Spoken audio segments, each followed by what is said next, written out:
ओम शांती। आज आहे 13 ऑक्टोबर 2025 ची मुरली। महावाक्य आहे, गोड मुलांनो, तुम्हाला देवता बनायचे आहे, त्यामुळे मायेच्या अवगुणांचा त्याग करा।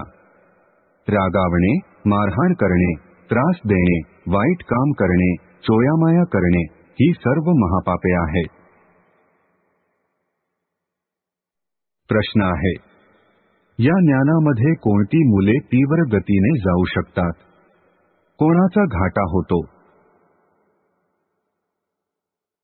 उत्तर आहे, जे आपल्या कर्मांची नोंद ठेवतात ते या ज्ञानामध्ये खूप तीव्र गतीने पुढे जाऊ शकतात। जे देही अभिमानी राहत नाहीत त्यांचे नुकसान होते। बाबा म्हणतात, व्यापारी लोकांना नोंद ठेवण्याची सवय असते, ते इथे देखील तीव्र गतीने जाऊ शकतात।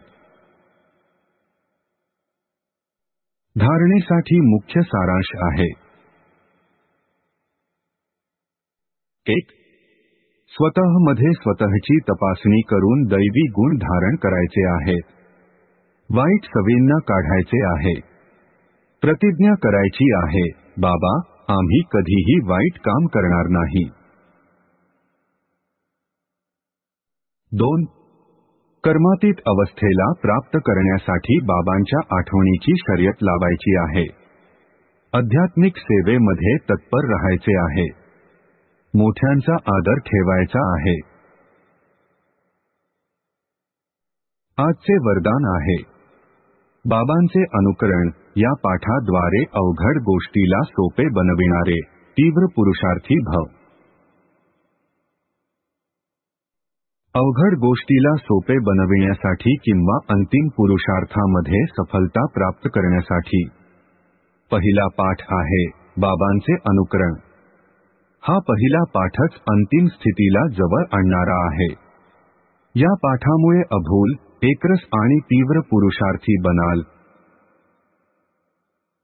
कारण कोणत्याही गोष्टीमध्ये अवघड तेव्हा वाटते जेव्हा बाबांचे अनुकरण करण्याऐवजी आपलेच डोके चालवता। यामुळे आपल्याच संकल्पाच्या जाळ्यामध्ये अडकून पडता आणि मग वेळही लागतो आणि शक्ती देखील लागते। जर बाबांचे अनुकरण करत जाल तर वेळ आणि शक्ती दोन्ही वाचतील, जमा होतील। स्लोगन आहे, सत्यता आणि स्वच्छतेला धारण करण्यासाठी आपल्या स्वभावाला सरळ बनवा। ओम शांती।